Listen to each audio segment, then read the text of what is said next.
invite, this is very strong, invite Nirvan Dervanto to give us a brief introduction, a 15-minute introduction. And then we will ask all the artists and Azikin Hazan, the co-curator of the exhibition, to come up with Amanda Rath and engage with you together in a conversation where the artists can express some of the ideas that have given the field for their artistic production for this show and for their work in general. May I introduce Nirvan Dervanto, who is a writer and an essayist, and we're very lucky to have him here. He is a friend also of Gunevan Mohammed, who is the director of the Cultural Committee of this year's Guest of Honor Book Fair, Frankfurt 2015. Please step on the podium, and we... Thank you. Good evening. Good evening, friends, audiences. Well, I'm not willing to comment very specifically on each works presented here, but now I have to speak English. I'm trying to speak English.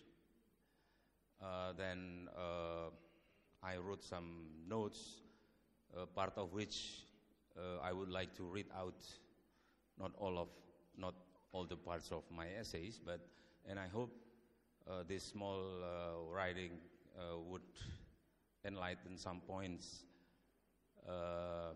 on the relations between the works and the backgrounds, which is the art history, modern art history of Indonesia. Contemporary Indonesian art is a kind of interpretations, or you might say misinterpretations, of the international art, as well as critical questioning to the various problems of the country. For myself, looking back, looking at the four works presented here is like doing a flashback to the backgrounds that supports their existence. The contemporary nature of the works which we face here is not just a reaction to modernisms, but also its continuity thereof. But what I mean is continuity is an imaginary line reaching far way back to the backgrounds, not only to the modern art, but also far deeper layer that support the artistic modernism itself. Take for instance Joko Avianto, which we see just in front of the cafe downstairs. It is, for me, is an implementation of one modernist principle, which is to push medium specificity up to the purest optimal point. But if modern sculpture adores hard, heavy, extensive, and eternal materials like stone or steels, Joko takes a cheap, brittle, and easily extinct material like bamboo. As we know, bamboo is a material of high abundance in Indonesia, but Joko Avianto is not only departed from such ecological awareness, but also he employs or he reinvents the method of bamboo, traditional bamboo craftsmanship in Indonesia, as well as taking away, revitalized some form from bamboo crafts, as we know. And we know that this kind of craftsmanships could be found almost everywhere in the back far away in the country. Or let us take, for instance, Eko Nugroho's works just behind you, just along the wall, just besides of the downstairs. The work is, to me, is a kind of misinterpretations, in the positive sense, of course, of Indonesian ornamentations. Why I say misinterpretations? This is why Eko Nugroho just delete or wipe out the reference to the traditions that support them. So if there is any traditions that is evident in the oeuvre of Eko Nugroho, then it is popular culture. At the surface, you can see the popular culture. And when you see his joyous polymorphous creatures, for instance, that is things of cartoon, street art, folk art, toys, anime, and so on and so forth, puppetry altogether. But the sensitive eye will recognize, for example, the kawung motif from Javanese batik, or the fish scales motif from the ancient Javanese roof of Javanese house. But at the same time, it can be said also that the work of Eko Nugroho is a continuation of, let's say, decorativisms of Indonesian modern art, a kind of schools with its long heroic story instilling embellishments away from diverse ethnic treasures to react against universal abstractions. So there is a branch, there is a reaction, there is always acute or latent reaction to, let's say, to universal abstract modern art in Indonesia by that way. We know the names like Kartono Yudokusumo in the 50s and then Widayat in the 70s. Well, now Jompet Kuswidananto's oeuvre is usually a travesty against Javanese symbols, such as military uniforms at the Yogyakarta Royal Palace. However, by eliminating the human figures wearing it, Jompet as if just talked about things which had lost their cultural references. Then we see Jompet's work. We see on that room, on the other side of us, we see again the way Jompet using the same methods for different problems. Yeah, you could see only costumes, only shoes, and without a human figure wearing it. Thus, Jompet reacted to acute self-orientalizing act so much in play within the national culture, embraced by the bureaucracy and I think the biggest part of the society. Then the work we are seeing here, like just above us, is from Tromarama, is a kind of reworking of the anti-art of Fluxus. And thus this group is actually saying something about the conditions of uprootedness in Indonesian urban life. But unlike the anarchic Fluxus, the whole oeuvre of Tromarama, which we have seen in the last 3 years, is willing to stimulate spectators, listeners with likable interactivity. So the anarchic quality from the Fluxus movement is just turned upside down into something, let me say, entertaining and joyful, and very much to the feelings of the youngsters. Perhaps Tromarama's work is one of the peaks of the movements that reacts against the supremacy of painting and sculpture,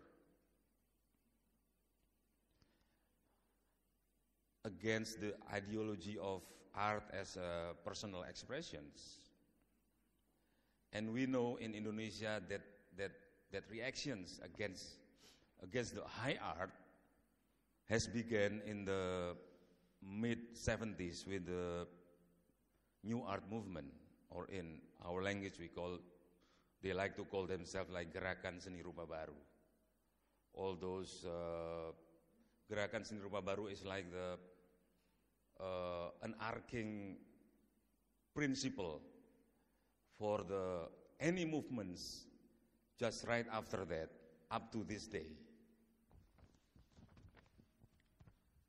So the theme roots appended to these exhibitions does not at all mean that the origins, the roots that give birth to the works we see here, are there, already given or fixed, or that roots are automatically opening up, fully exposed. No, not at all.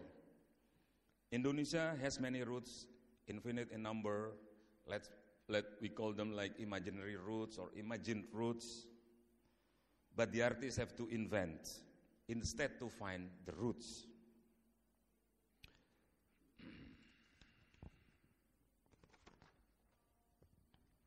So, materializing the artist's vision about the roots, it's like to explore into the, let's say, geology of meaning, where the geological layers, the cultural layers, are only specific to one's artist specificity, historicity. So these four artists have been searching for the roots of theirs, but searching for is not an appropriate phrase. They create their own roots, or if I can quote the Argentinian poet Jorge Luis Borges, they have invented their own precursors instead only using the influence from the past. Yeah, so inventing their own fathers. So they are creating father figures and then killing the figures and so on and so forth, and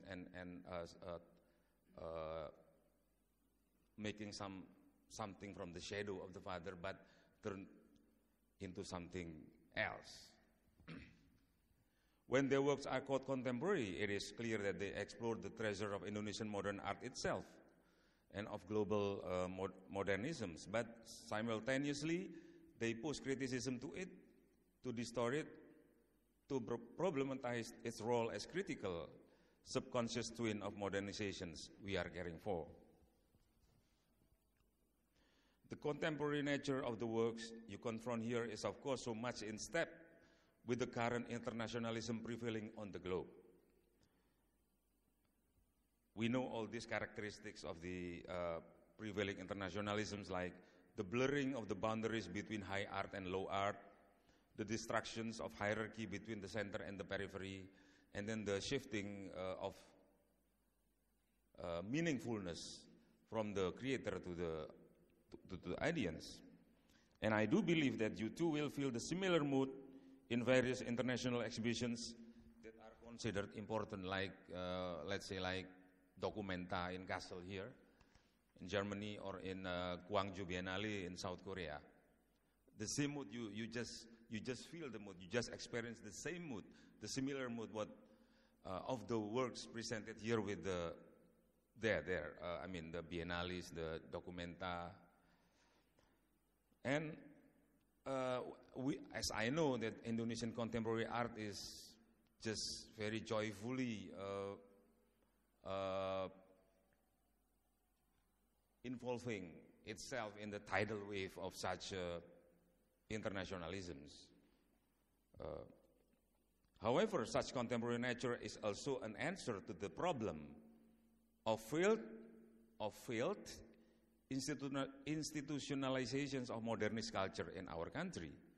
The absence of national art museums, even the impossibility of our having it, makes our people unable to see the works of their national artists, to cope with national art history, and finally, to value their modern national culture.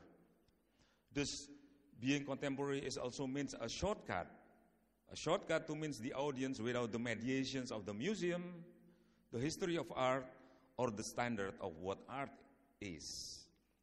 That is why the artists are so keen in utilizing mass culture, interactivity, and non-art approach, such as local materials and local craftsmanship. All those things are only made possible by the demise of high modernisms.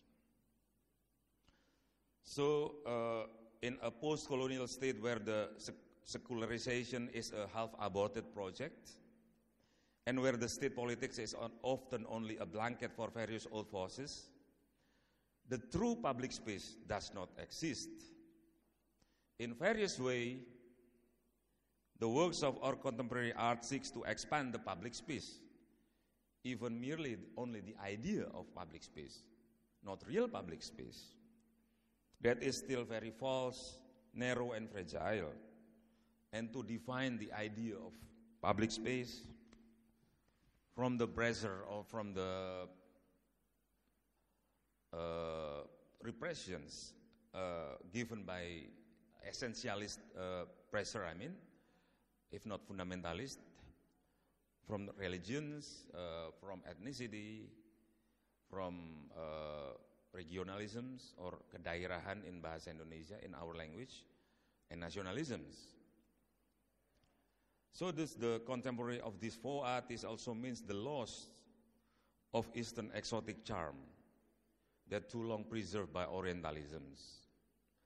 And I would think you might see another Indonesia,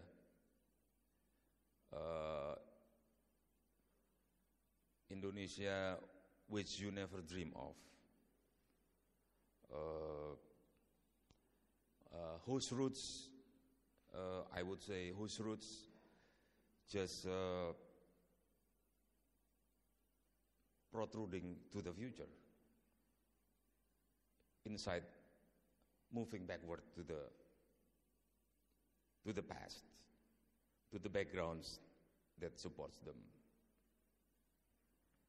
So that is what I can say as not a conclusions, but kind of introductions. I mean, not so much introduction, but not so much also a commentary, but, well, it's, let's say, a way, not only the way, not the way, but a way to get into the works of these four artists. Thank you.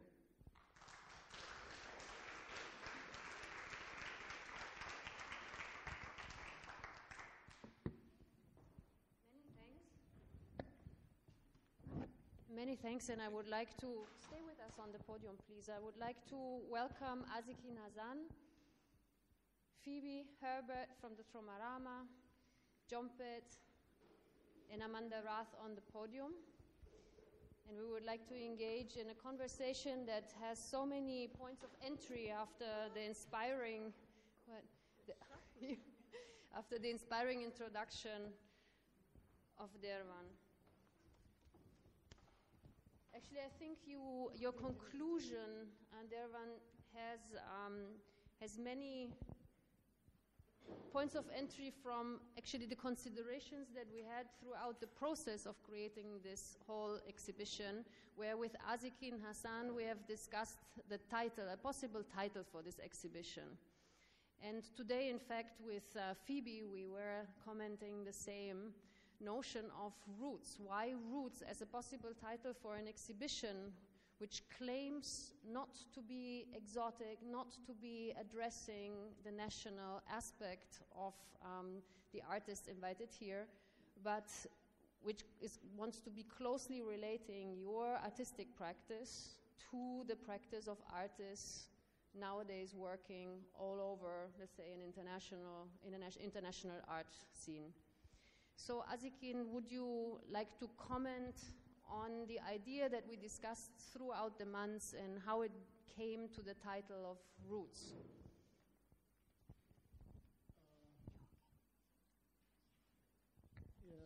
the idea of root,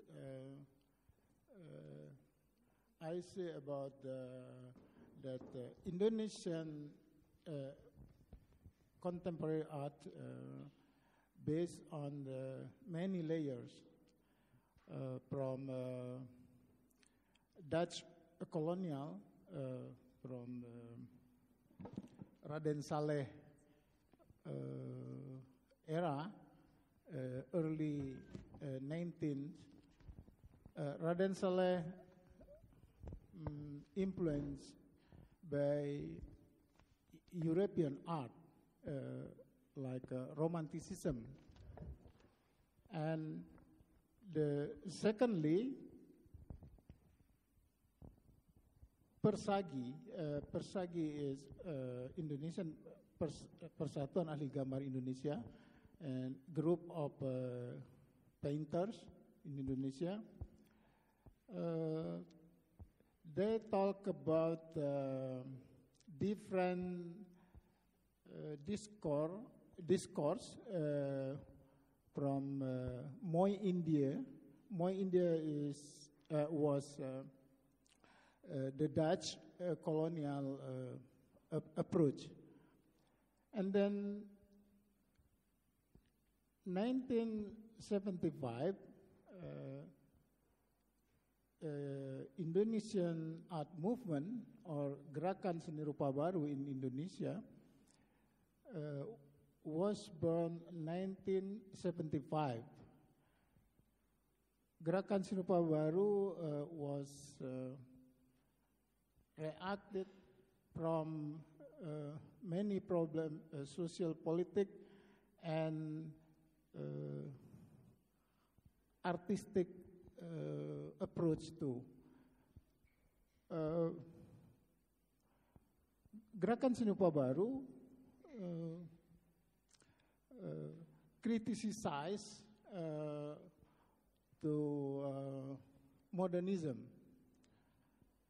For Gerakan Seni Rupa Baru,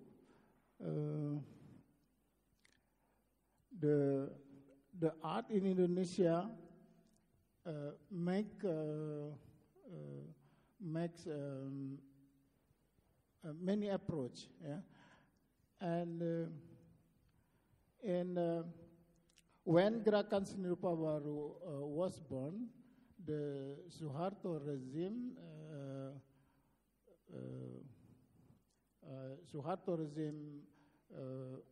was made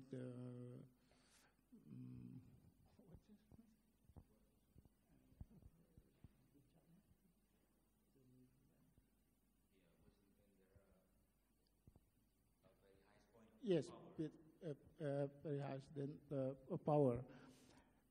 When where no discuss for politics and no activism and no many independent expressions. And Gerakan Seni Rupa Baru was born when Suharto regime. So Azikin, from what I understood also from working with you all these months, was that the young generation now of artists are maybe one of the first generations that can investigate a freedom of expression through the different forms of arts. We see that also at the book fair with most of the literature that is being presented in this context. And we have here 4 of the artists that exactly try to do the same thing, bridging somehow the past and looking into a future which connects them to an international reality that they are ever so more protagonists of. And Phoebe, we came today together also with Willem de Rooij, who visited the exhibition with his students and engaged in a discussion with all of the artists. So a great moment of interesting dialogue. Also because Willem is Dutch by origin, so there was an interesting point also of debate. And Phoebe, we were thinking we were making this consideration as well about the title of the exhibition, and I would like to invite you also to share your thoughts about what you were mentioning today. Yeah.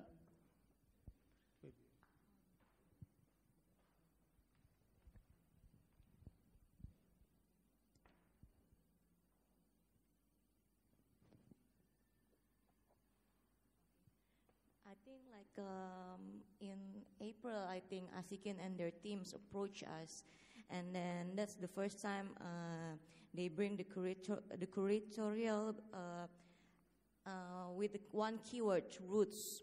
And then at the first time we thought like, okay, this is a very more kind of like a government curatorial point of view, because they always want us to see more into kind of like a traditional aspects of our contemporary art scene in Indonesia. So that's why I think that's the first time I asked Asikin and their team, like, at first, like, why you chose us? Like, why you chose us as a part of these exhibitions? And then he said, like, okay, we chose, like, Tromarama because you are the youngest generation of our contemporary art scene in Indonesia, and then you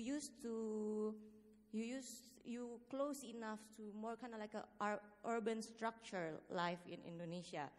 And then the second question I asked him is like, is it possible, because this is more kind of like a government exhibition, is it possible for us to criticize the system itself, because somehow this is the first time we participate in the government exhibition, in the government exhibition, and then we have, and then from the previous exhibition, like not with Asikin, but we have the previous exhibition with government, which is cancelled. Like they've asked us more kind of like a briefly to more kind of like a support the traditional aesthetic works of Indonesia, and then in that case we questioning like ourselves, like why if as a part of an Indonesian exhibitions, like we always chose to be more kind of like a traditionals, like exotically traditionals. But when I asked to Asikin about that question, and then he said, no, this is more kind of like a global approach, like how you see nowadays situations, but also use Indonesian as your own identity. So it's more kind of like that, but still I'm always questioning about this kind of like a title. May I just comment quickly on? Ask one question? Sure. To clarify the points. Okay. This is for Asikin. Sorry. This question is for Asikin and for the curators. I'm not very sure about the theme or the motive roots that being given to the artist. Is that the roots thing that being ordered by the bureaucracy or by the Galeri Nasional or by SPB rules from the government? No. Not. No, no. I ask Asikin. Is the roots things that came from you, from yourself as a curator, or from the governmental bodies? Yes, from me as a curator, and then I discussed with Rizky Zailani as a co-curator, and then we discussed with artists about the roots. Root is idea this exhibition from a curator. Yes, from curator, not government. Yeah. From our point of view, it's interesting that you engage in this discussion, because in fact, by being the institution that proposed this exhibition in the context of the book fair, we were not aware that it would be such a dilemma for the current generation of artists, whether it would be seen as a governmental funded exhibition or whether it would be an invitation to participate at an international exhibition. So I'm following this conversation with an interest and an awareness that, to me, in the process of collaboration, in fact, didn't occur that strongly. As a quick background to the audience, the Frankfurter Kunstverein last year has been approached by the Cultural Committee, and I say hi to Slamet, who is here today and who is one of the main initiators of this whole idea of collaboration. And the main idea was to give the German institution, as to other institutions here in Frankfurt, the most freedom possible to develop projects, cultural projects, that would make it possible as an encounter, cultural encounter, to present Indonesian art, may it be the performative arts, the theater, the music, or contemporary art, to a German audience which is not that aware about the current production in Indonesia. So the mission that or the challenge that we have been confronted with was to create a selection of artistic practices and positions that would make sense in the setting of an institution that works according to its own standards of interest, I would say. So actually, this conversation is, to me, quite surprising, that our partner, that for, I think, also administrative reasons, was the National Gallery Jakarta, and I have to say that it was a great collaboration. The production, intercontinental production, with all its challenges, was easy, smooth, and very positive. It brought together a great show, at least, but was never phrased as something that was mandatory as the representation of a government. At least that was, from our point of view, never the experience, because we've been able to make the selection of artists and to develop with you together the installations and the work that now are here to see in the exhibition.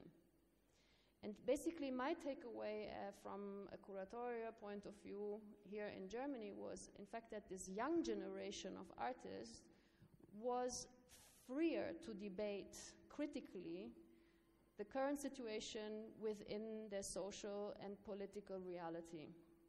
And in fact, I would like to maybe pass on the next question concerning exactly this array, this topic, to Jompet, whose installation is in the other room, and I'm sure you have seen it before.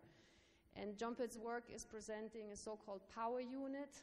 It's a group of people. They are obviously demonstrating in absence of their bodies. So it's definitely addressing one of the realities of Indonesia's street life today.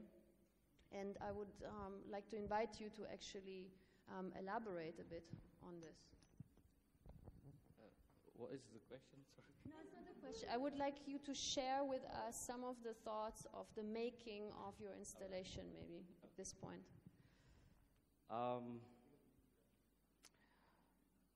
Okay, I like to go a bit farther back.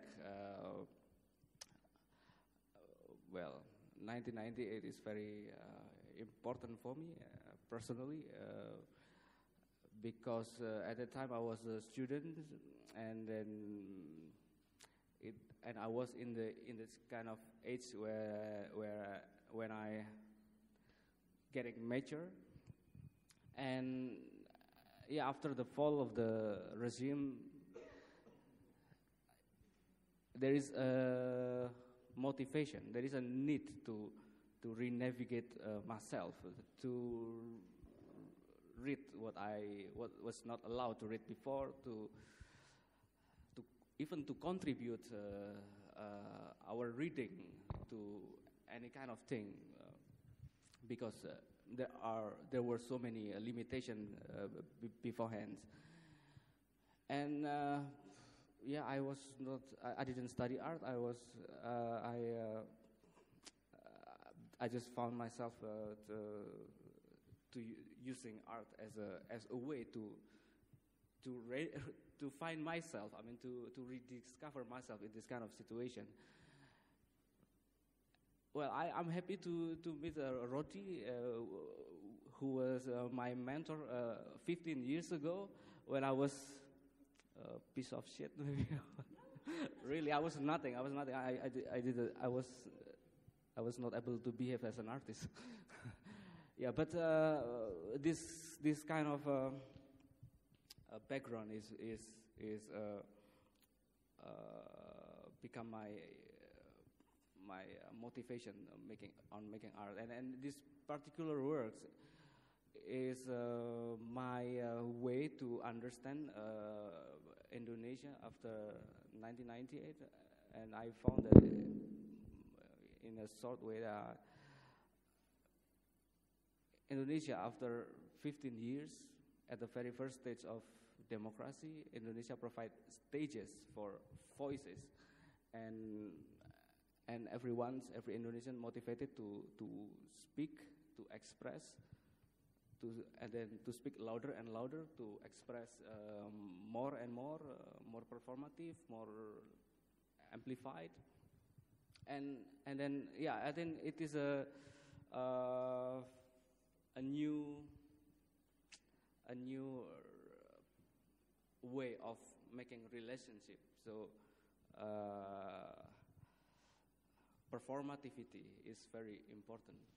When you say something, you have to say it louder. If you want to express something, you have to express it nicely, or because everyone expressing, so you have to speak louder than the other. You have to try it. And then so I borrow a kind of form of a common street rally, which is very common for Indonesian to how to say, to speak something, to speak up one idea, one voice. I borrow this kind of motorcycle. Motorcycle is a symbol of independence. You can go anywhere you want. And also it is a symbol of the absence of the government because there is no sufficient public transport. And to have a group of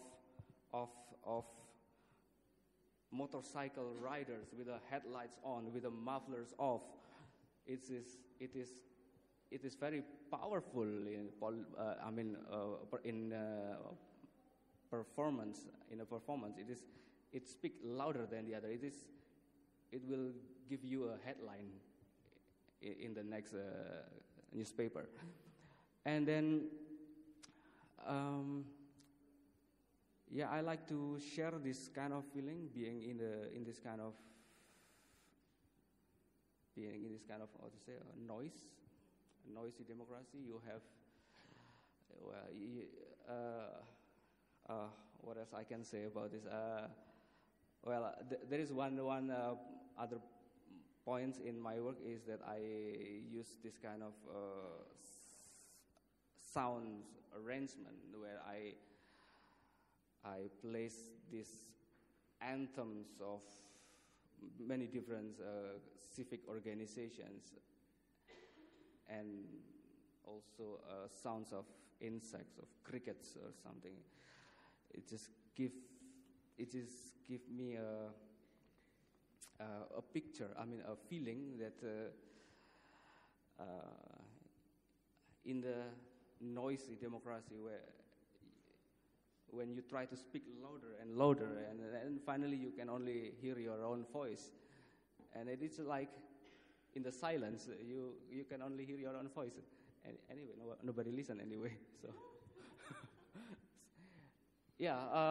Also one other point is that why I titled this power unit, because there is an important point also, is that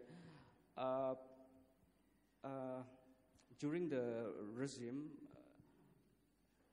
the one who can only mobilize crowd is only the regime, the power. and after then everyone can mobilize others to speak up any kind of voice, and turn a crowd. I mean, just crowd into a political power unit. That is the idea. I want to stay with what you just said about this idea about sort of this new group affiliation, how new group formation sort of emerged in this process of democratization. And that is somewhat spoken about in your work. And then I also want to relate that to the earlier questions that you had, and also as Zikan brought up and Phoebe, about this idea about the governmental sponsorship and the reticence or the hesitation that artists might have had in participating in a governmentally sponsored thing. And the subtext there is about censorship, possibilities of censorship as well, even if it's self-censorship. I would like maybe the panel to talk about this idea about, in the process of democratization in Indonesia, the art world also experienced great changes in terms of certain freedoms that were not available prior to the fall of 1998. But also with those new freedoms also emerged new voices that were also not necessarily as democratic. So the location of censorship to a certain extent has shifted from the government to other groups in Indonesia. And I would like the artists to respond, how has this shift, if you will, towards more freedoms but also different sites of censorship, how has that affected your artistic practice? Does that make sense? Yeah. Okay. In my experience, I don't have any experience where I deal with censorship or where my work against others' points of view confrontatively. Yeah, but from what I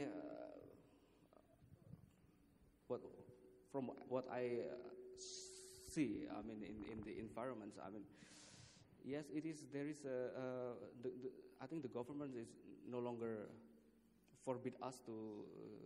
We are free to speak anything. We are free to express anything, and then. But when you say something that against others, then your neighbors or your next doors will come to you and beat you. And everyone try to find out where is the limit, where I until what limit I can say something where anyone not beat me, don't beat me. So something like you try to step one step and then, oh, I'm okay here, and then I step one more and then somebody beats you. I think there is the metaphor of how the democracy is being defined, being yeah, but I don't have that kind of experience. My work is very soft. Yeah.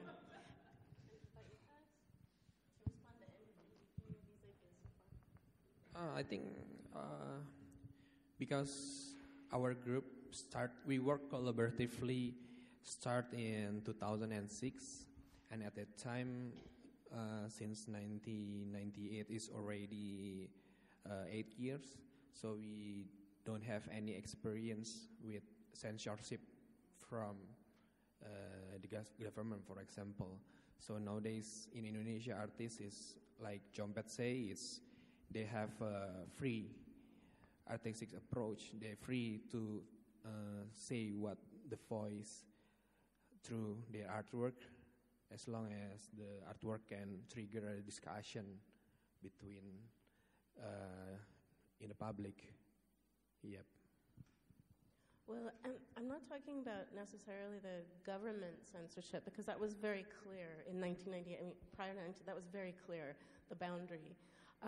What I'm talking about are new voices that are emerging, or new positions that are emerging where artists now have different, like it's more complex, if you will, about different places where there are forces that actually are having an impact on what, the way things can be said about the body, for example, in art. That has changed drastically. That changed in 2006. That became a great debate in 2006, the way that the human body can be represented and the limits that, so I'm wondering, in terms of the last 15 years, if an artist were to be critical, there are different voices that have emerged that have had an impact on art, and it's not necessarily from the political parties. So maybe something. Can I contribute? Oh, of course. Okay, it is clear that at some points of my notes, my presentations just before, I'm so much into the continuity instead of discontinuity. So, well, we can say that the artist for the last 40 years, I would say, well, they really enjoyed some certain degree of freedom, even under the reign of the new order. Even the artists or the critics always forgot that under the new order regimes, there were lots of experiments. Don't forget that the new art movement is just happened during the new order era, and then made possibly only by the enclave called Taman Ismail Marzuki, which is guarded by the governmental money, municipal money, but only such a governor like the late Ali Sadikin, who had the being brave of giving some certain of freedom. But not only the visual arts, but in literature or in any branch of arts, we have a certain degree of freedom, like Sutarji Kalsumbari, Orendra, Theater Goma. Well, they speak loud about the criticisms into the regimes. That's the first point. The second point, then, like what I was saying before, the new art movement just provide the second or third, the generation after them, with the ideology, with the new paradigm of not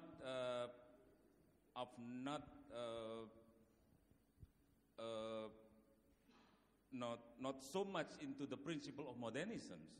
They are opening up the chances to using, let's say, non-art methods or non-art materials, and not using so much about the nationalisms, ideology on making art, and they react so much into the kind of art that propagated either by the decorativists,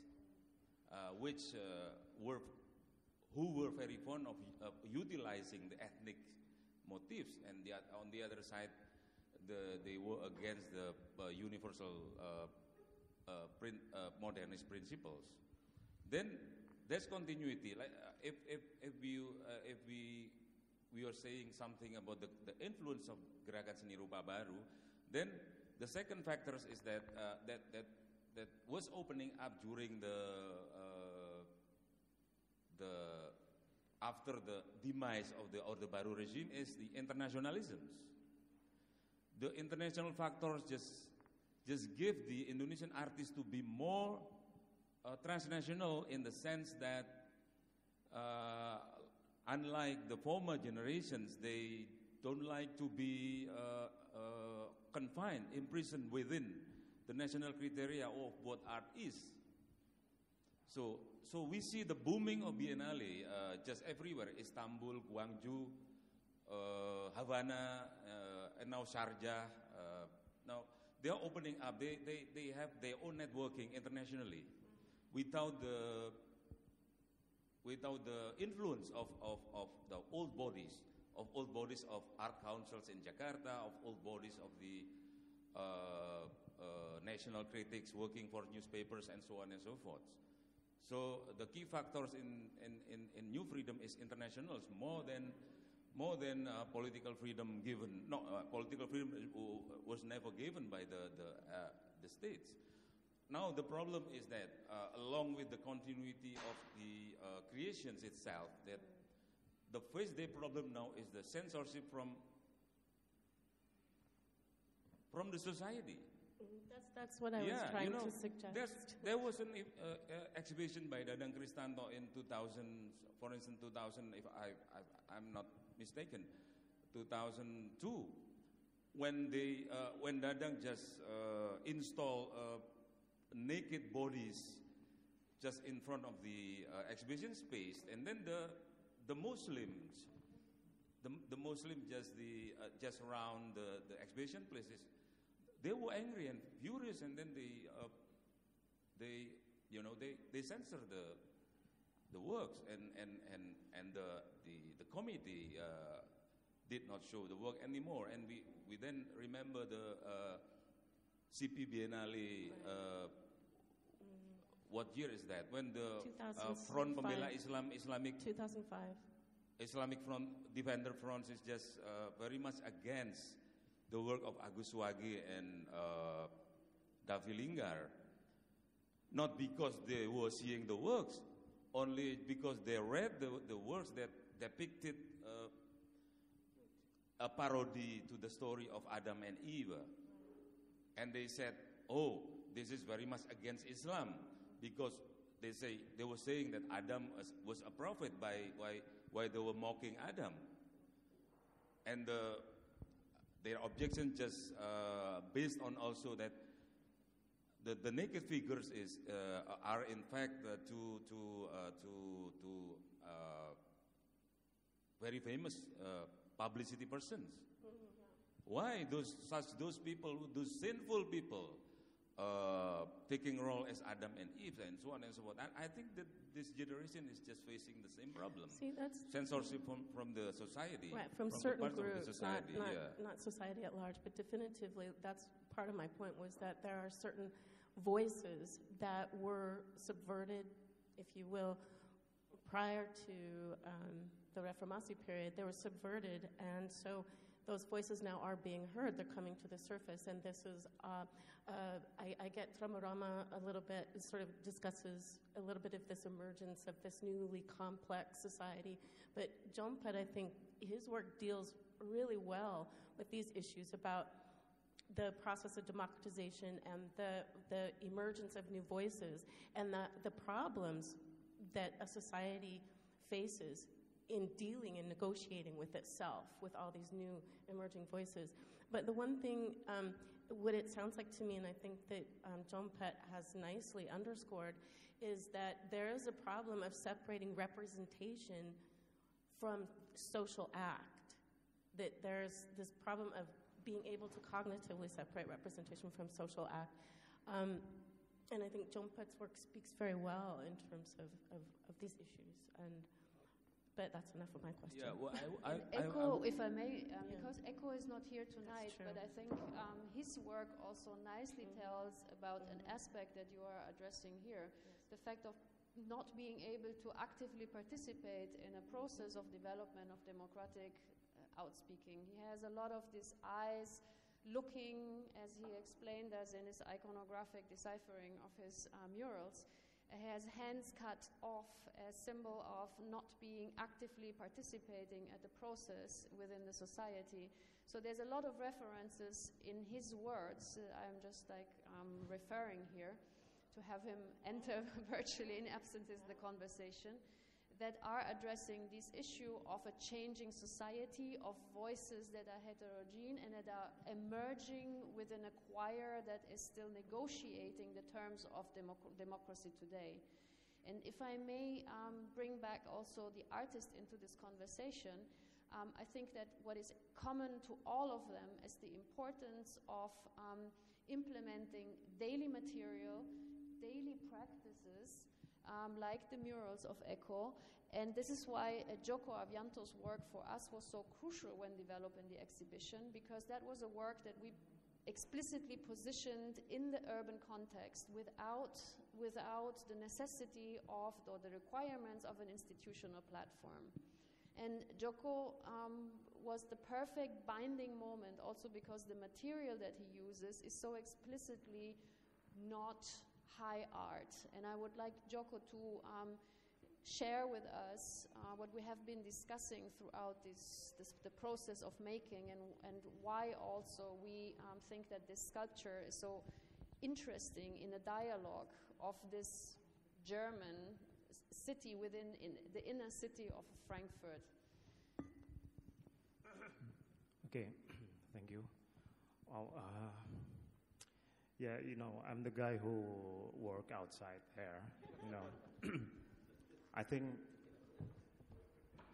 yeah, I heard about about the censorships and then the political. Basically, I will introduce you that my father is from the Air Force military, and my mother is also like a nurse in Prabowo institution, Prabowo, who is and also in the military. So maybe that's my political experience. You can imagine that I choose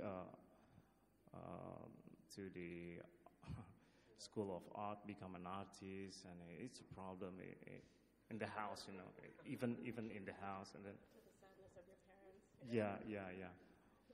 Yeah. My mother is,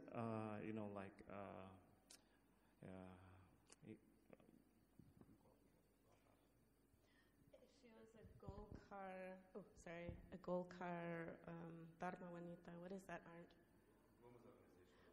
Women's organization of the state, very nationalist. Yeah, in the region, and it's very active.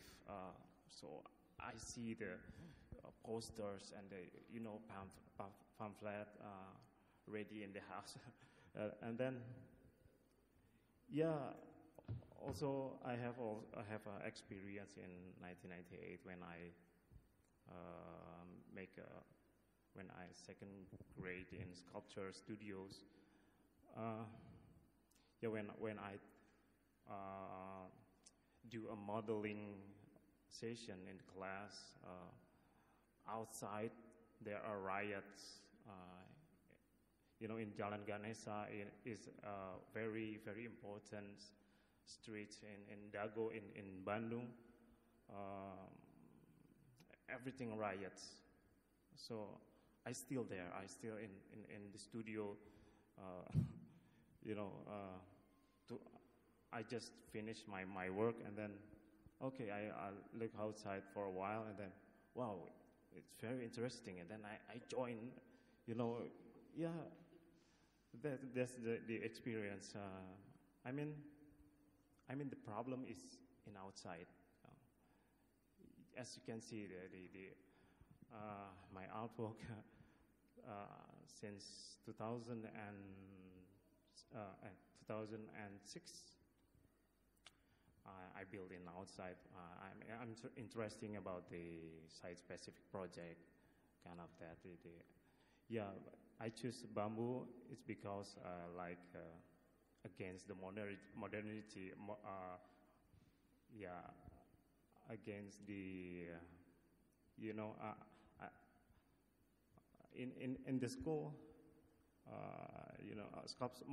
our sculpture studio in ITB, we learn about the modern art. So I choose bamboo when I finish the graduate. I choose the bamboo is because against the modernity.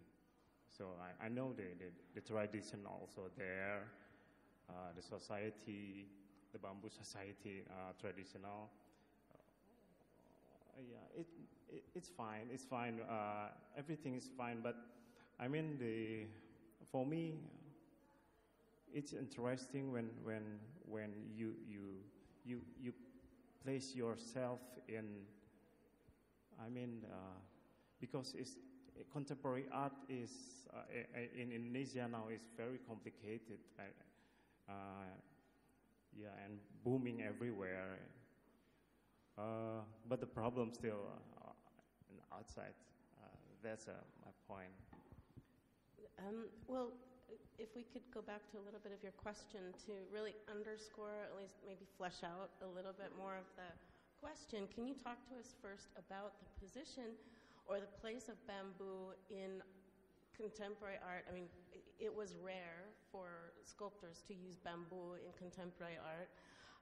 It is a material of daily life, but it certainly was rare to be used in something called fine art or contemporary art as a sculpture. If you could talk to us about your shift towards using bamboo, and then about you noticed kind of a shift in the culture of bamboo growth, of growing bamboo culturally, if you could.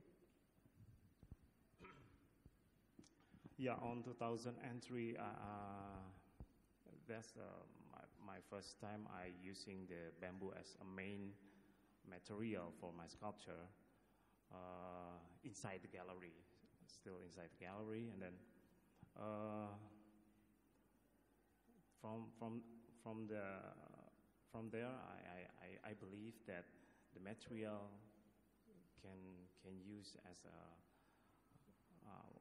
material of contemporary arts. And then yeah, one time I go to Jatiwangi. Jatiwangi is a central of the roof tiles.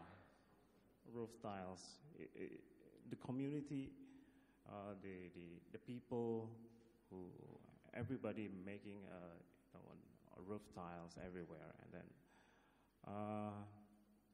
I thought that to the community that hey, come on, you have like vegetations of the bamboo everywhere around you, and then when Suharto regime said that milk is a white gold, and then the coal, but yeah, coal is black gold, and then I tell them that yeah, bamboo is like a green gold for me. Yeah, green gold, because I see the at least five different of five different of type of bamboo there, and you can use as the part of your life, and then make some like a production for industries for because I see the houses and the goods. It's very yeah, no problem. Yeah, it's everywhere, but not part of them today, because they are switch. They switch their yeah, they lost the skills about it, when the vegetation is lost, and then you can work, you cannot work with those materials. It's for me, it's interesting. There's a problem, but for them, it's not a problem anymore. That's the point. So basically, there's been a shift. So just to recap, there's been a shift in the bamboo cultivation on the small micro village or small community level, where it used to be part of daily life. You could cultivate many different kinds of bamboo near your neighborhood. That particular culture has been lost to when people are moving or people are taking different types of jobs, different modes of production. have taken precedence over this particular idea of cultivating bamboo and the industries around bamboo. Is that true, what I'm saying? Yeah.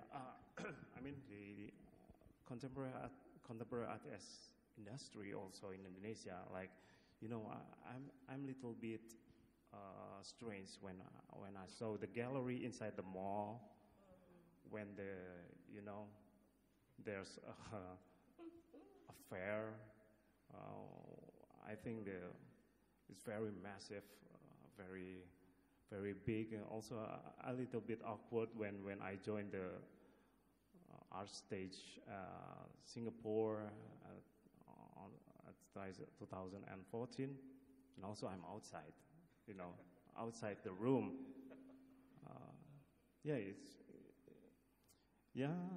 It's funny for me.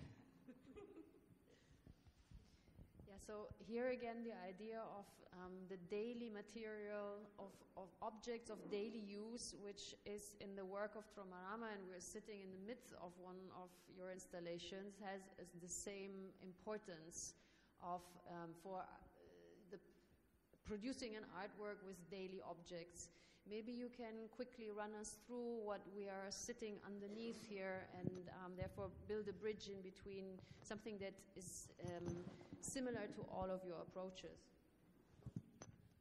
Yep. This work is called Break a Leg. It's start with the brand of the towel, which called Good Morning, and then when we search the meaning of the Chinese characters next to the Good Morning, it's the wish the owner good morning. So we saw this towel is commonly used by people in Indonesia when they work in their daily life, from vegetable seller, from driver, for everyone. And then we see this title of Good Morning have an ironic meaning to the activity the people still do in their daily life. So that's how the work start, from the how this urban life have the characteristic of the modernization, and then that's how we develop this work, how modernization have the ironic side of the system. And then in our work, we always start with the object, with daily object. Like our previous work, we use porcelain, buttons, and then we talk about the situation in our everyday life through these objects. Yeah. Your urban experiences. I mean, you make from what I've seen about your work, which is interesting, is you underscore the urban experience in many respects, and about easy access to food, if you will. Here you're talking about the acceleration of this acceleration of time, but also how banal or mundane, it's the mundane, but the acceleration. So it's the same experience over and over and over again in this piece, anyway. At least that's what I'm kind of getting. In your work, you talk about that, but also what's interesting is your process is quite unique in that it's stop motion animation. So it's very hands-on, very process-oriented, very manual-oriented. And then you put it through an editing process, through, you digitize it. So if you could actually talk about those two things, big general things. Maybe at first, people always talk about the similar characters, about like they always talk about this is video or this is crafts.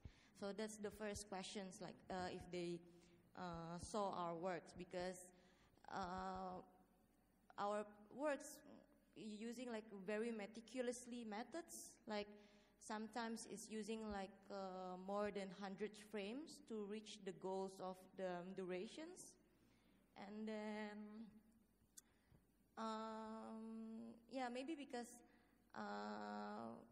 the first time we did the stop motions together, because at that time, at 2006, we don't have any good equipment to build our own videos. So at 2006, we just like having this really bad computer and a really small digital camera. And then we have this kind of like a hope to make like a really good quality of the videos. And then at that time, the animation seems like a good, like a really good solutions to make it happen. So yeah, our first works, it's a stop motion video using the woodcuts. And then after 9 years, we really like these methods using like the stop motion video, because actually like we're really interested with using to see the objects move. So it's not about the video itself, but it's more kind of like an illusion to bring the objects alive, and then that could happen using the stop motion techniques itself. And then through the animation, we always like to reinterpret how the animation come from, like how the cells, the animation is from, this case is that from the towels, and then from the woods, and from everything. Yeah, so we always start with the object to make the video. Yep. So the object already has kind of its own symbolism within, you know, within basic everyday culture, everyday society, and it's already loaded with its own. Sometimes and you play with that. Yeah, sometimes they already have it. Like it's like a more kind of like a popular objects or symbols already in that kind of objects. But sometimes we remake it to give more kind of a message to the objects itself. Yeah. Okay, very cool. And your question? I would like to open to questions to the floor as well.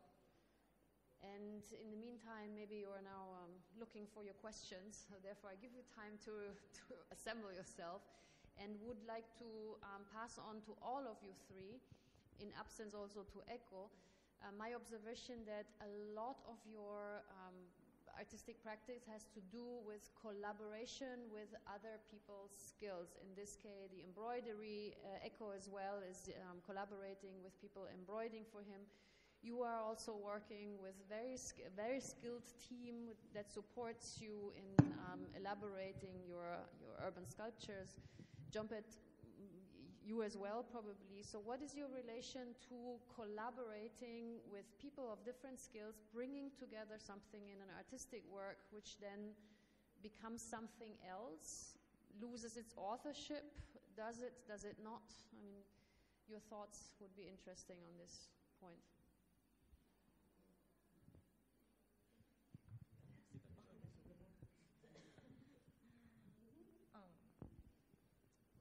Yeah, that's a really good question about the loss of the authorships, because from our previous practice, we always collaborate with the musicians, and then basically these musicians are more kind of like arrangement. Is it arrangement? It's arrangement. So we did the lyrics, we did the tunes, but we cannot sing the songs. So they only like the singer who sings the songs, and then give it the tunes to the musics. And then in that kind of aspects, we always like can confuse who's the owner of these sounds.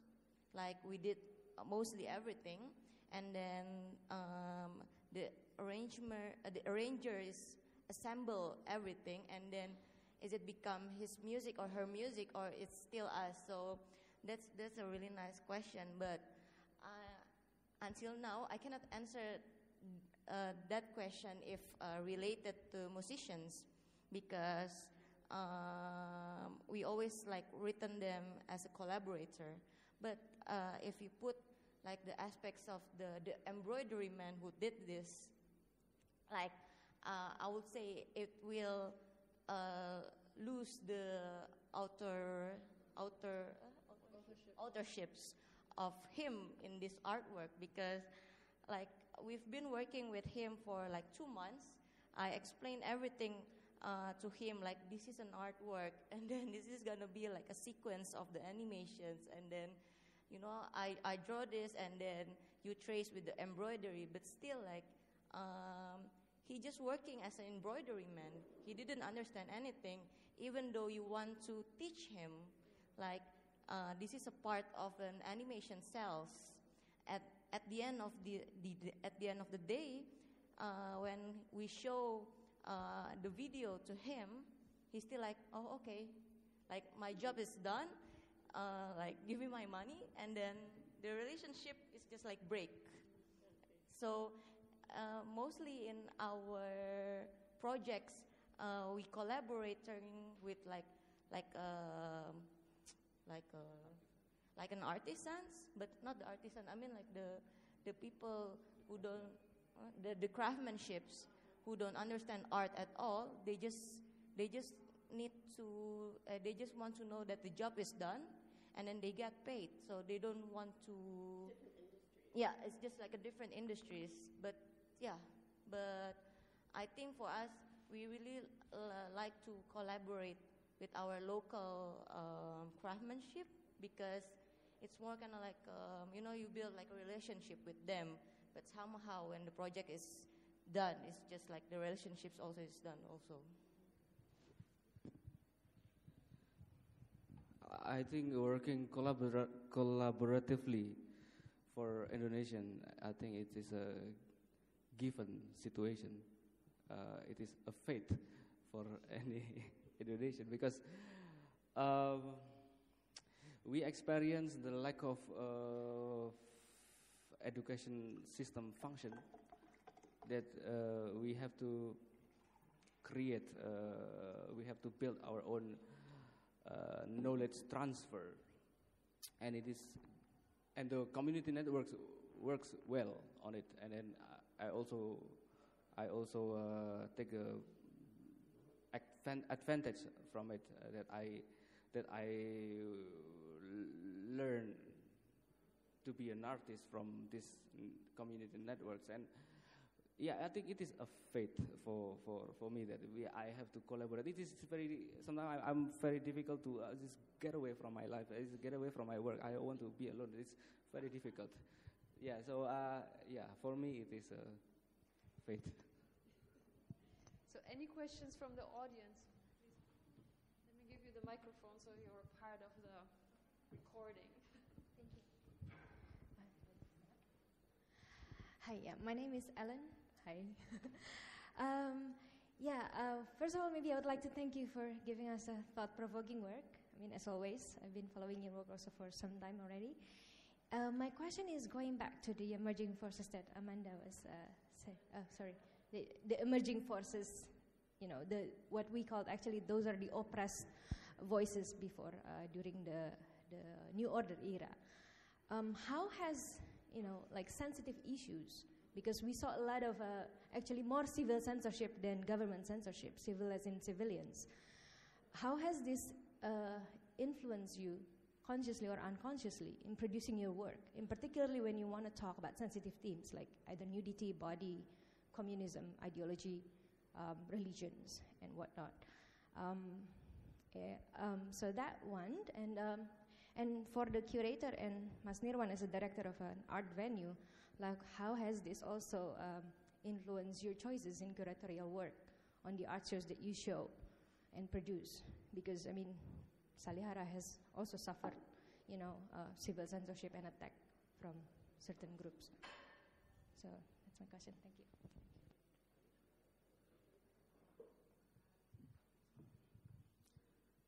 For the first question.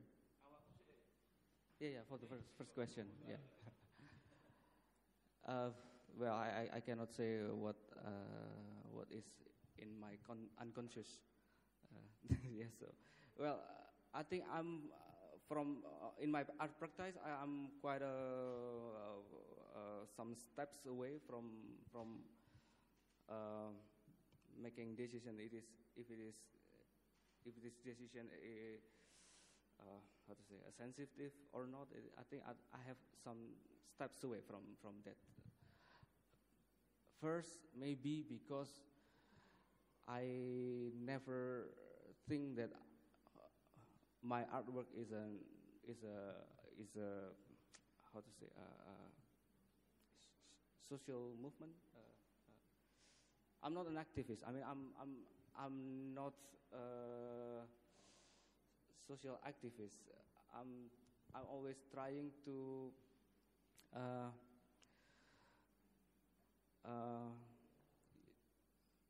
utilize the artwork for myself, especially to answer my own problem, which I can share to others, and then also because I'm a Christian. I'm a minority. It is. Well, I don't know how to say it. It's a. Well, everyone can say that everyone is minority, but it is not that easy for Indonesian. So I maybe in my unconscious mind that I always tend to find a way to communicate rather than to make unnecessary confrontation or something. Maybe, but maybe.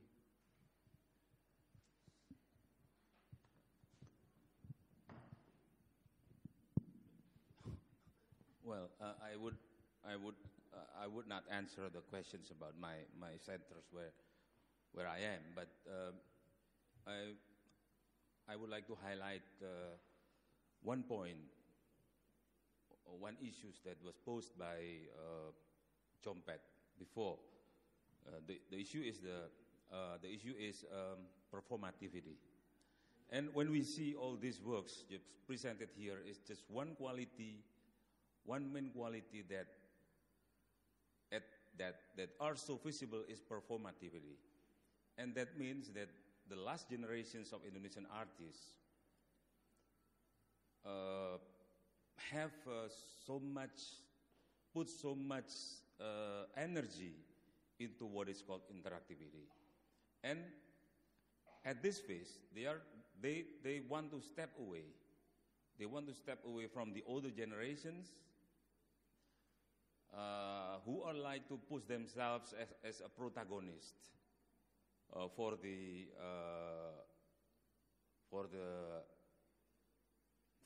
let's say for changing society.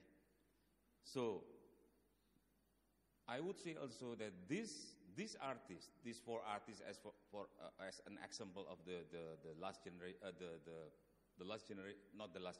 the latest generations of the Indonesian artists is doing a lot more to be not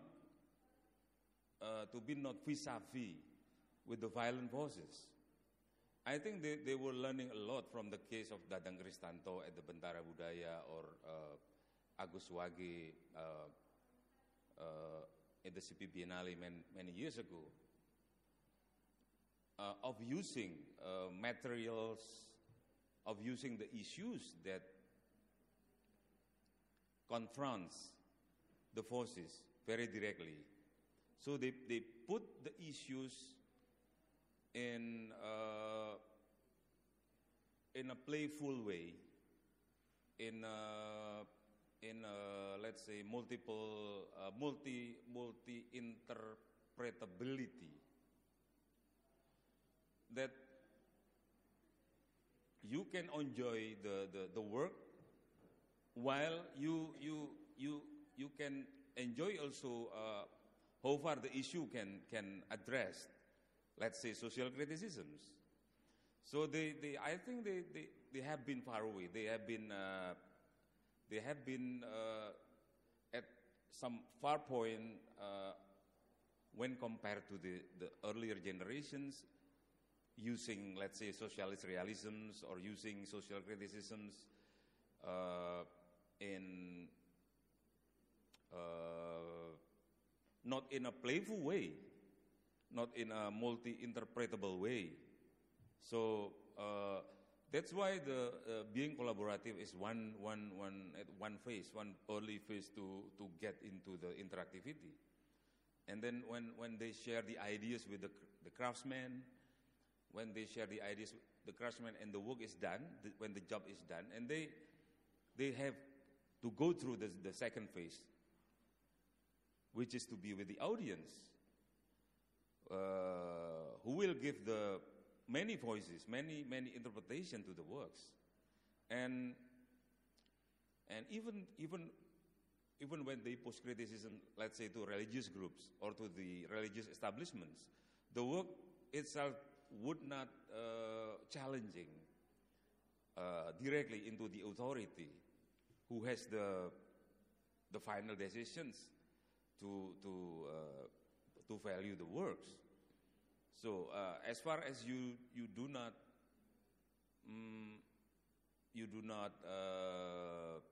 so openly using the symbols or using the common things to share the criticism with the party you criticized, you are safe. Would you say that's a form of self-censorship? No, it's not. It's a creativity. It's a being. Why? Well, I mean, it's depending on the media you use. Many works of literature using lots of criticism against the religious establishment without they understanding it. The works of Laksmi Pamuncak, for instance, or Ayu, I think it's just the works never been understood by the party they criticized.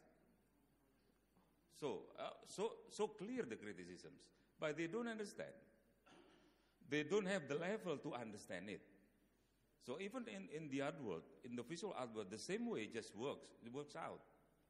You don't have to self-censorship yourself, but you have to find a way to not to be safe, but to be efficient, to be effective at the same point, to present your works. If I may just add a little bit, though, and also then ask, I'd like to get, maybe there are some other people who on the panel that might want to respond to what Pak Nirwan has said in the question. But I have to say I disagree with you to a certain extent because, since between 2001 and now, I have met with many artists who actually say that they think ahead before they even make a work. They think ahead about what certain problems they might come across in saying something just so. And these are things that actually, they're not against, say, the so-called common foe of an authoritarian regime that was the big enemy prior to 1998 that was very more clear-cut as to what you could and could not say. I have come across many artists, both male and female, over the last 15 years who actually say, really, in many respects, depending upon the place of the exhibition, who's curating it, and the theme, they definitely deliberately think about some forms about the way they're going to say or create an argument. So I disagree with you. It's not just play. There is oftentimes a deliberate self-censorship, and I've seen this several times. So maybe somebody else on the other panel, though, would like to respond with your own experiences, yeah? And we do also have another question from the audience. May I? Okay. Thank you, Francisca. There are 4 art books in this room. Eko Nugroho, after that Jompet, after that Joko, and then Rama. So if we can see the age of the artists, they are different. The oldest one is Eko Nugroho, on 1998, Eko Nugroho, was 24. So he involved on the Reformation anti-Suharto movement on there. So we can see the idea of Eko Nugroho still talk about that era. So in my opinion, it look like Eko Nugroho, even though has the beautiful artistic form, but the idea is old. It's been the idea still talking about Suharto era. The people have no right to say anything in the past. After that, Jompet, the old of Jompet is more younger than Eko Nugroho, and really, huh? Right? Huh? 1 year. Okay. Who's more senior, you or Eko? Well, I started later as an artist. Okay. So the point is, you do not talk about the Reformation era, but you talk about the noise of democracy. After we fight to become democracy nation, so now you complain about that because it's very noisy, because the people can talk anything, everything, and then it's bothering others people, something like that. This is my opinion about your artwork. The others two is non-political. Joko is talking about Indonesia that we should make more productive with bamboo. So this is the idea about Joko is beyond the politics. No more talking about democracy, no more talking about noise of democracy. And Roma, I think they talk about the future. This is the Indonesian people should be. So this is the link between that four artwork. This is my opinion. Please comment from the curator of the artist itself. Thank you. Somebody wants to counter comment this long appreciation of your installations? Or maybe I can also express an opinion from my point of view, which is of course a Western opinion, if I may say so. But in trying to tailor this exhibition as an exhibition that has a development from point A to the final point, it develops from the outside of the street, it comes into the institution, and it presents four positions that might not be all directly political. With that, I agree with you. But if we formulate being politically active and interested in a broader way, even the topic that Joko Avianto's work is addressing in such a formalistic, sculptural language is nowadays such a crucial issue of our society, which is what is happening with land grabbing, what is happening with the radical change of the rural, of the countryside versus the intrusion of real estate interests, which impede, so to say, the traditional agricultural use of land.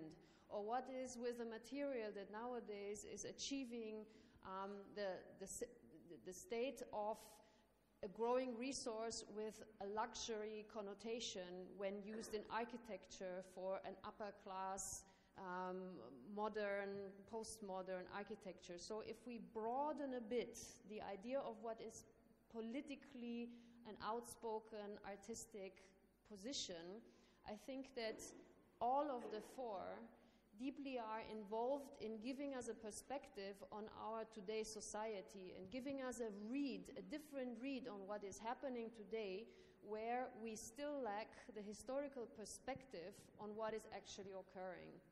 This is a so to say, a Western read on your doing. So maybe you want to comment on both of the perspectives.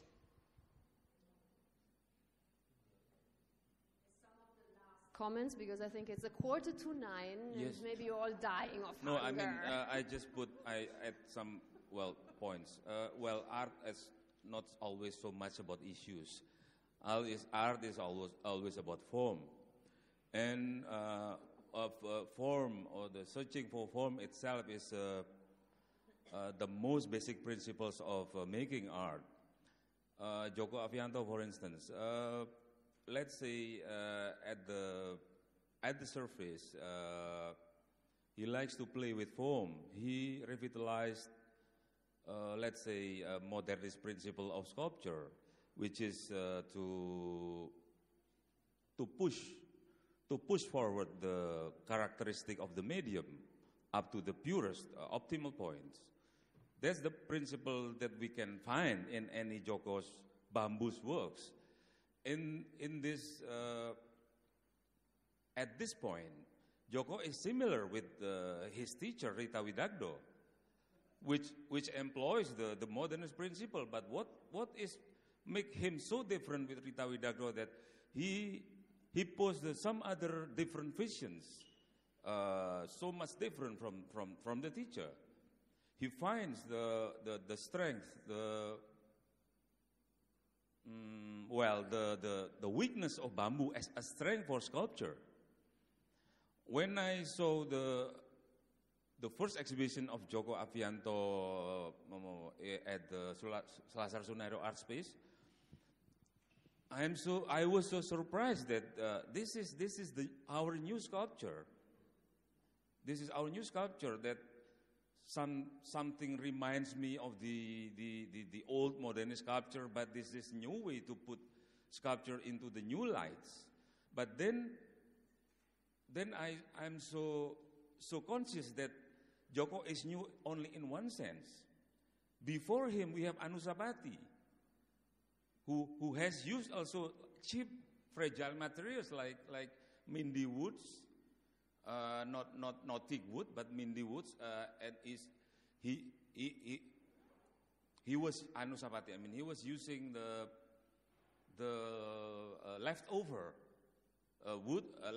woods, making some, let's say, parody to the acts of Konstantin Brancusi, by using the cheap, fragile woods.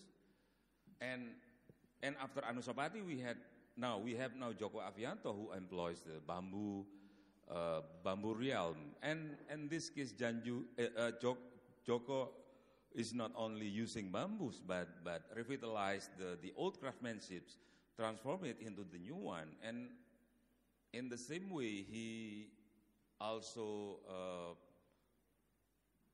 like Francisca was saying, that transform also the scene of how people using bamboo. Now, much in line with Joko, we are now seeing in Indonesia lots of arts and crafts, new crafts using bamboo in a new way. In architecture now, we like Eko Prawoto from Yogyakarta is using bamboo for his own architecture. Even he knows he's making the bamboo installations like Joko Avianto. So maybe Joko would like to respond to all these wonderful things that we've been saying about his work. Okay.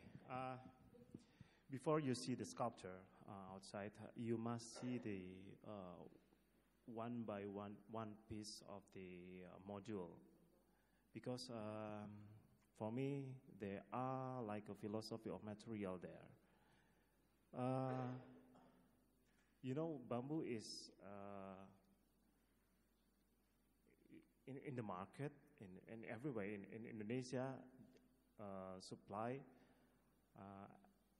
6 meter long, and then how big? It's normal. But I saw the other aspects. There are a philosophy of the. I trust that there's a philosophy there. So I try to destroy the beautiness of the nature, like I slice the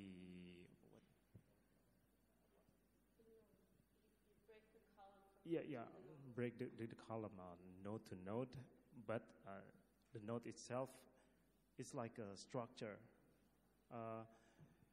In Indonesia, there's a broom.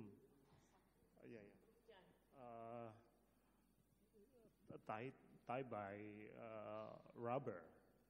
So the module is the idea is the long stick of a broom, and then you can bend it. So that's like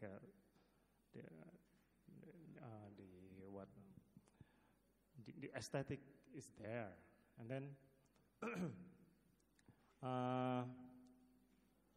I found this module, and then and start working one bamboo, two bamboo, and then on the others exhibitions growing become 100, 1,000 bamboo. Me as a human, I mean, like exploitative, exploit the vegetation itself. This is a problem in Indonesia, because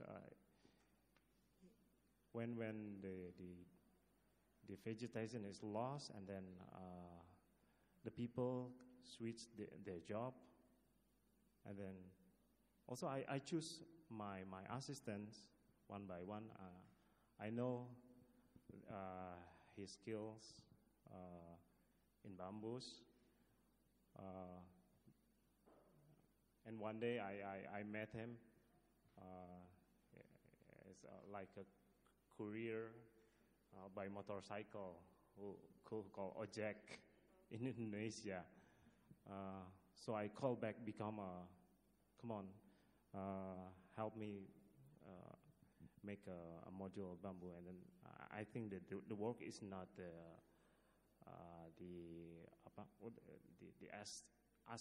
aesthetic aspect normal for me. Just a work. But in the first module, I make it itself, and then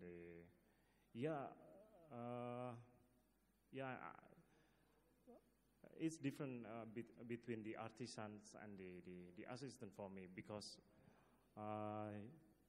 for me to make a form, just put one by one lines is like a drawings,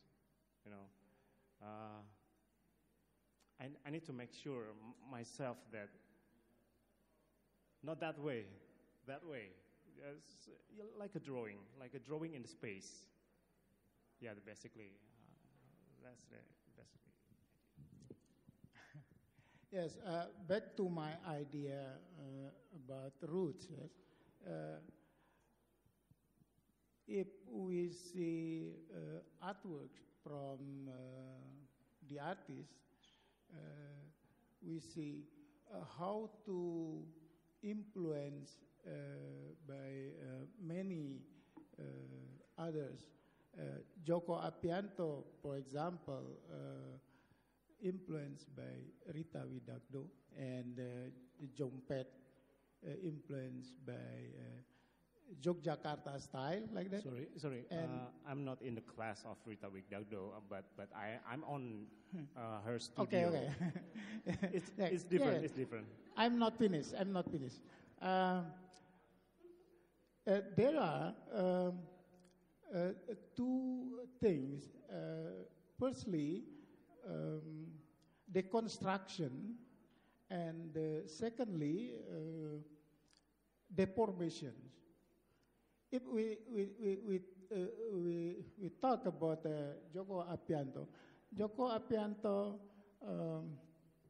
deconstruction from Rita Widagdo artwork, I think, very different. Joko Avianto with Rita Widagdo, very different context, and Joko Avianto to deconstruction from traditional approach with the bamboo.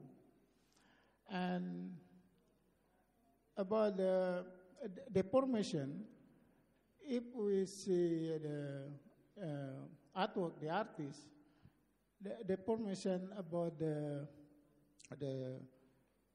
ideologies, they do not talk about ideologies, but just reality. It is impact from politically impact. Yes, I think around 1960s in Indonesia, LEKRA, for example, Lembaga Kebudayaan Rakyat, Institution of People, their statement is the realisme socialis. But LEKRA, very different with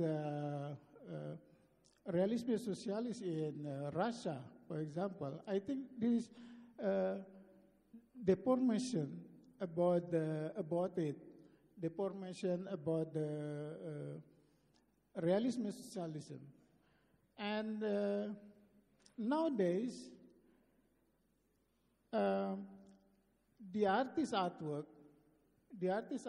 is impact from a politically problem in Indonesia nowadays, I think. Okay, so any more questions from the floor?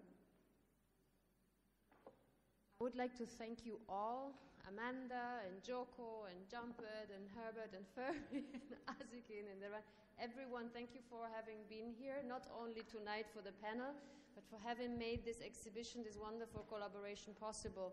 And for the audience, I would like to point out, those of you who are not leaving after the book fair, that we have a weekly program in which some of the topics that have been addressed tonight, for example, what is about the change of the Islamic impact on the society of Indonesia today?